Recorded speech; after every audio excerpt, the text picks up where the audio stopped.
जय श्री कृष्ण। मैं नीलम मनोज सोमानी, शहर की बेटी, गांव की बहू। जहां महाराष्ट्र में सांगली से मैं श्री बालमुकुंद साड़ा की सुपुत्री एवं महाराष्ट्र में रायगढ़ जिले से मोहपाड़ा गांव में मैं स्वर्गीय श्री रामदयाल जी सोमानी की बहू नीलम सोमानी। मेरा एजुकेशन एमकॉम हुआ है। शादी को 25 साल होने को है। मेरी बेटी 23 साल की है और पिछले 25 सालों से मैं मोहपाड़ा गांव में रह रही हूँ। लेकिन ये बात अत्यंत हर्ष से और अत्यंत नम्रता पूर्वक कहना चाहूंगी कि उसी छोटे से गांव ने मुझे मेरा नाम दिया, एक नई पहचान दी, मेरे अस्तित्व को नया स्वरूप और आकार दिया। तो शादी के 25 साल का अनुभव मैं शेयर कर रही हूँ तो लाजमी है थोड़ा लंबा चलेगा, लेकिन मैं अपने आप को खुशनसीब समझूंगी कि कोई भी लड़की गांव में शादी करने को प्रेरित हो। तो फ्रेंड्स, मोहपाड़ा एक छोटा सा गांव जहाँ की पॉपुलेशन सिर्फ 30,000 है और वहाँ हमारे महेश्वरी का सिर्फ एक ही घर रहता है। जब मेरी शादी तय हुई तो हमारे घर वालों में से किसी को भी मोहपाड़ा गांव का नाम तक पता नहीं था, किसी को इस गांव का उच्चारण भी नहीं आता था। जब हमें कोई पूछता था कि कहाँ शादी तय हुई, जब हम मोहपाड़ा कहते तो 2 मिनट वो भी सोचने लग जाते। शायद वो भी यही सोचते होंगे कि शहर की बेटी गाँव में कैसे रह पाएगी। और सच कहूँ तो मुझे भी ये टेंशन था, क्योंकि मोहपाड़ा इतना छोटा गांव था जहां चारों ओर जंगल था और जंगल के बीच हमारा छोटा सा गांव था। आज परिस्थिति बदल चुकी है। मोहपाड़ा रासायनिक इंडस्ट्रियल एरिया के नाम से जाना जाता है, लेकिन तब सिर्फ और सिर्फ वहां जंगल था। लेकिन कहते हैं कि वक्त के प्रवाह के साथ चलना ही जिंदगी है।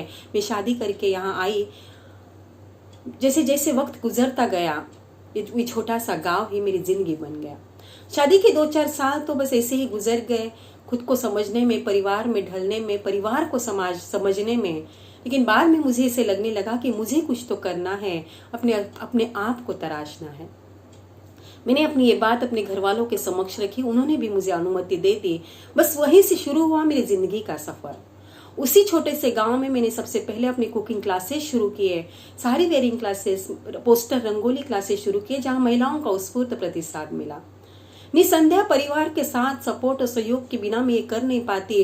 लेकिन इस बात का मैं उल्लेख करना चाहूंगी कि जब भी मेरा क्लास होता था, मेरे ससुर जी हर किसी को फोन करके कहते थे कि मैं तो दिन भर बेटर कमा नहीं सका, बित्तो माँ की बहू 2 घंटा में कमा लेवे।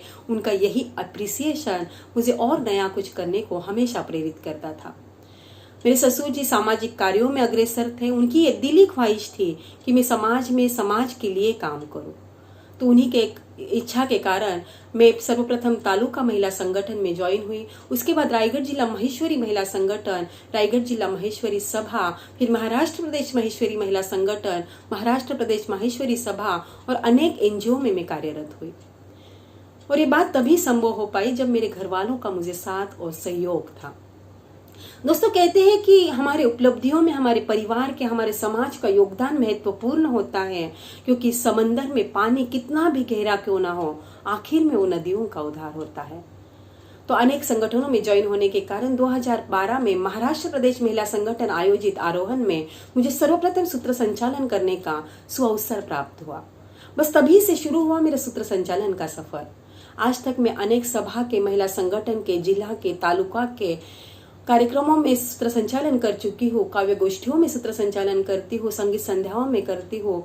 लेकिन फिर से मैं इस बात का उल्लेख करना चाहूंगी कि जब भी मेरा कोई प्रोग्राम रहता है तो मेरी सास भगवान को 21 रुपए चढ़ाती है और आने के बाद 21 रुपए चढ़ाती है। उनकी यही आस्था, उनका यही प्रेम, उनका यही विश्वास मुझे मेरे काम को अंजाम देने को हमेशा प्रेरित करता है। सूत्र संचालन करते करते मैंने कब कविताएं लिखनी शुरू की है तो मुझे भी पता नहीं चला। आज तक अनेक कविताएं मैं लिख चुकी हूँ, अनेक काव्य गोष्ठियों में जाती हूँ, अनेक काव्य गोष्ठी में पार्टिसिपेट करती हूँ।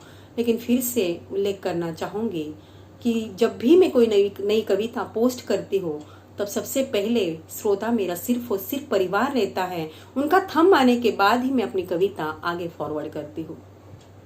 तो फ्रेंड्स, कहने का मतलब सिर्फ ये है कि हमें अगर वो हुनर है, हमें वो क्षमता है, हमें वो काबिलियत है, हमें वो प्रतिभा है, तो हमारे प्रतिभा को हम कहीं भी निखार सकते हैं। फिर वो छोटा सा गांव ही क्यों ना हो। परिवार का साथ, सहयोग, सपोर्ट तो हमें मिलता ही मिलता है, पर जरूरत है खुद को समझने की, खुद को तराशने की। तो चलते चलते सिर्फ इतना ही कहूंगी कि मंजिल मिले ना मिले तू उस पर चल तो सही, मंजिल मिले ना मिले तू चल तो सही, उस पथ पर तू बढ़ तो सही। एक ना एक दिन तुझे जरूर वो हासिल होगा जिसकी तुझे चाहती। बस तू खुद को तराश तो सही, पहले तू खुद को तराश तो सही, तराश तो सही। धन्यवाद।